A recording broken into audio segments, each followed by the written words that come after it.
राग का हर एक छोटा कण मेरी गर्मी से गतिमान है।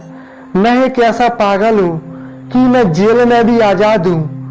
प्रेम हमेशा मनुष्य के चरित्र को ऊंचा उठाता है, यह उसे कभी भी नीचे नहीं गिराता। प्रेम, पागल और कवि एक ही पदार्थ से बने होते हैं। आलोचना और स्वतंत्र सोच क्रांतिकारी विचारधारा की दो अहम विशेषता है। जीवन अपने दम पर जिया जाता है, दूसरे के कंधों तो केवल जनाजे उठाते वक्त काम आते हैं। हमारे लिए समझौता का मतलब कभी भी आत्मसमर्पण नहीं है, बल्कि आगे बढ़ना और विश्राम है और कुछ नहीं। मैं इस बात पर बल देता हूं कि महत्वाकांक्षा, आशा और जीवन के पूर्ण आकर्षण से भरा हुआ हूं, पर आवश्यकता पड़ने पर मैं ये सब त्याग कर सकता हूं, और यही वास्तविक बलिदान है।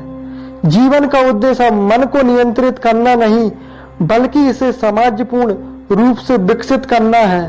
आगे चलकर मोक्ष प्राप्त करना नहीं, बल्कि यहाँ नीचे इसका सर्वोत्तम करना है। व्यक्तियों को कुचलकर वे विचारों को मान नहीं सकते। बड़े पैमाने पर संघर्ष के लिए अहिंसा अनिवार्य है। जो व्यक्ति विकास के लिए खड़ा है, उसे हर एक व्यक्ति रूढ़िवादी चीज की आलोचना करनी होगी। उसमें आत्मविश्वास करना होगा तथा उसे चुनौती देनी होगी। क्रांति की तलवार विचारों के उभरे पत्थर पर तेज की जाती है। दर्शन मानव की कमजोरी या ज्ञान की सीमा का परिणाम है।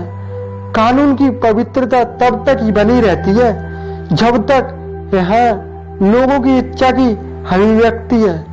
आत्मनिर्भरता हमेशा घमंड के रूप में व्याख्या होने के लिए उत्तरदायी है दुखद और घृणास्पद है, लेकिन कोई चारा नहीं। किसी भी कीमत पर बल का प्रयोग न करना काल्पनिक है।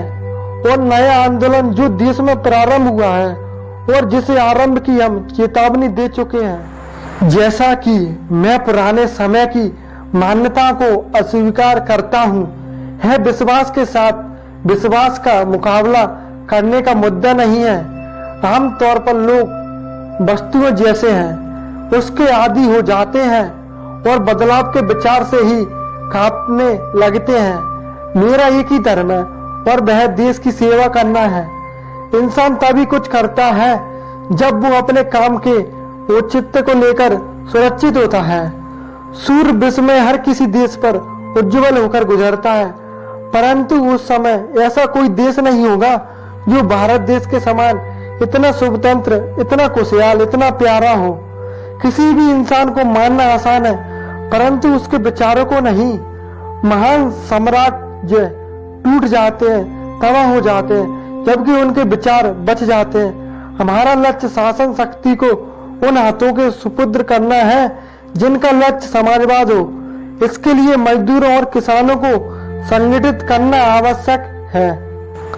यदि हमारे नौजवान इसी प्रकार प्रयत्न करते जाएंगे, तब जाकर एक साल में स्वराज्य तो नहीं, किंतु भारी कुर्बानी और त्याग की कठिन परीक्षा में से गुजरने के बाद भी आवश्यक ही विजय होंगे। मुझे दंड सुना दिया गया है और फांसी का आदेश हुआ है। इन कोठरियों में मेरे अतिरिक्त फांसी की प्रतीक्षा करने वाले बहुत से अपराधी हैं। वे यही प्रार्थना कर रहे हैं कि किसी तरह फांसी से बच जाए, परंतु उनके बीच शायद मैं ही एक ऐसा इंसान हूँ जो बड़ी बेताबी से उस दिन की प्रतीक्षा कर रहा हूँ। दिल से निकलेगी न मरकर भी वतन की उल्फत, मेरी मिट्टी से भी खुशबू ये वतन आएगी। सीने पर जो जख्म है सब फूलों के गुच्छे हैं। हमें पागल ही रहने दो, हम पागल ही अच्छे हैं।